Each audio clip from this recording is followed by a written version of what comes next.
Another game, another kalaban. Jay Sando pala kalaban natin, guys. Queen's Gambit gamit niya na opening. Kaya ilabas din natin ang malakasang depensa D4. Iyan na nga, laban sa 1,700 rating. Sa ganitong ranking, bawal ang kabado. Kaya nga pinagpapawisan na ako dito eh. Tignan nyo yung titig ko sa board. Akala mo napakalalim ng kalkulasyon. Pero ang totoo niyan, pilit ko lang inaalala kung ano yung pinanood kong chess tutorial sa YouTube kagabi. Pero ang totoo niyan, pinahaba ko lang talaga yung clip para magmukhang seryoso. At heto na nga, ginalaw ko na ang kabayo ko. Akala ng kalaban may master plan ako. Pero ang totoo, gusto ko lang harangan yung sarili kong reyna. Don't worry, calculated ang kalituhan. Biglang sumugod yung pawn niya sa B5. Akala mo naman kung sinong matapang tong isang to porket maliit, lakas mangharas. Bishop to G4. Titigan natin ngayon yung knight at queen mo. Sabi ko sa inyo, 1,700 elo gameplay to. Kaya bawal urong sulong. Ay nag-urong nga pala ako ng bishop. Pero diskarte tawag dyan. Tinitingnan ko lang kung kakabahan na si G Sando sa pwestong yan. Nagpanik na si J Sando. Nagpasok agad ng bishop sa E2 para harangan ang pin ko sa queen niya. Sabay may pang knight G5 pa. Sobrang protective naman sa queen nito, daig pa ang may selosong jowa.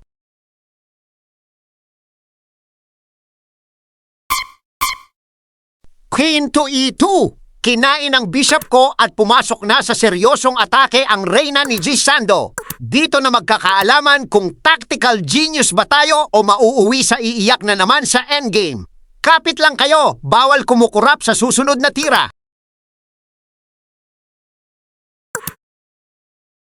Nagtago bigla ang hari sa sulok. Akala mo naman may ligtas na lugar sa board na to. Heto na! G5 pawn push. Sinugod ko na yung knight niya sa F4. Ang lakas kasi ng loob tumambay sa teritoryo ko. Knight to H5 at knight to F6. Nag-abot yung dalawang kabayo sa taas na parang mga magkakapit bahay. Susubukan niyang umatake sa kabila. Hindi tayo papayag na makuha niya ang open file.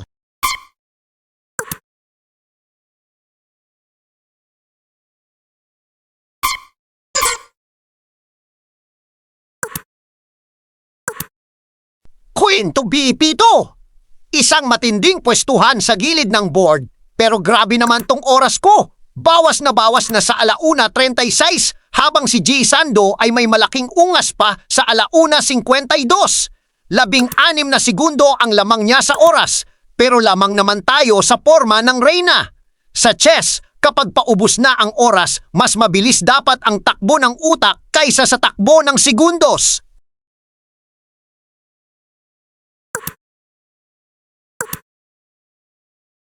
Retreat to F1 ang kabayo ng kalaban. Ramdam niya ang presyo ng reyna natin.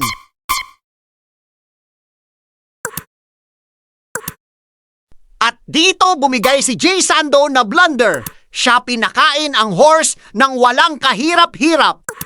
At umangat ang king niya treat as a horse. Pero di niya alam may check kuha ang pawn niya sa may treat as a queen. Kaya advantage ako para ubusin ang pawn niya. At dito na posisyon nagdesisyon si J Sando na mag-resign